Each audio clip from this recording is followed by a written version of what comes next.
What's up, Rancho? Fucking Rancho cucamonga.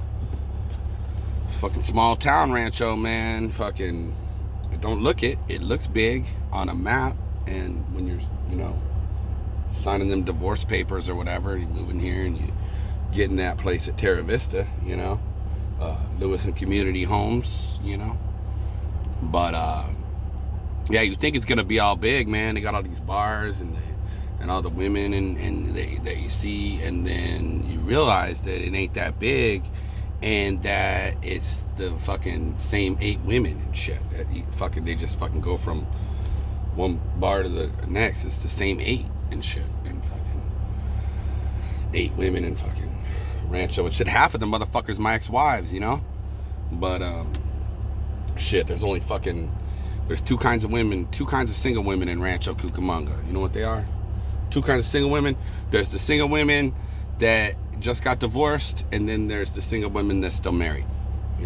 That's the 2 kinds. But yeah, man, when you fucking move to Rancho, man, you got to get you a place in Terra Vista, because that's the home of the divorced parents. Fucking your every other weekend kids, got plenty of amenities. The fucking pool, they got pools, man, every other weekend. The fucking pool's full of kids and shit.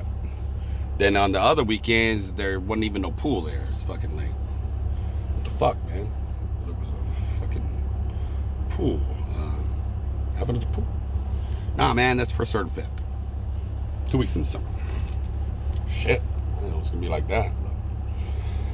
But you know why?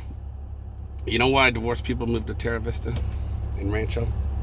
Because that's the only motherfucker that'll rent to them, man. Shit, they'll even fucking rent to me, man. I went in that motherfucker a couple years ago. I was like, yo, Terra Vista, I said I need an apartment. And they were like, all right, no problem, sir. They said, we just need to run your credit. And I was like, okay. And they ran my credit, and I was like, so what'd it come out at? And they were like, sir. I said, pretty good, huh? And they were like, yeah, if you was a baseball player and that was your batting average, that would be you'd be in the Hall of Fame and shit. But fucking 400 is not a good credit rating, sir. And I'm like, damn. And they was like, do you have any pay stubs? And I said, well, yeah, no, I don't have any pay stubs because I'm self-employed. And they were like, well, how about tax returns? And I was like, yeah, well, I don't have any tax returns because I'm an asshole. And I fucking haven't filed for taxes for a few years, and they said, well, what's the last year you filed? And I'm like, shit, what year is it now?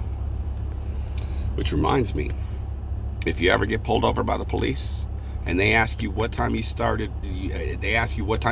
drinking, then don't ask them what time is it right now. That's fucking a bad question to ask at the time. But anyway, so I'm there, and they're like, sir, you got terrible credit. They said, you got no pay stubs and you got no tax returns. They said, you can't rent here, not even at Terra Vista. And I said, for real? And they were like, unless. And I said, unless what? And they said, unless you have a bank account that shows you have enough balance, enough money in there to pay 1 year's worth of rent. And so I was like, so all you need is a statement that says I got money in the bank? And they were like, yeah. And I was like, shit, I'll be right back. You guys got a copy machine I can borrow real quick? That's some whiteout. Man, I fucking brought that goddamn statement back, man. It was all fucking handwritten and shit, numbers all fucking big and shit, handwritten and shit. They look at my statement, they're like, fucking, sir. I was like, yeah. They said, it says here that your current balance is $11,000. And I was like, yeah, that's my shit. And they were like, congratulations, here's your keys.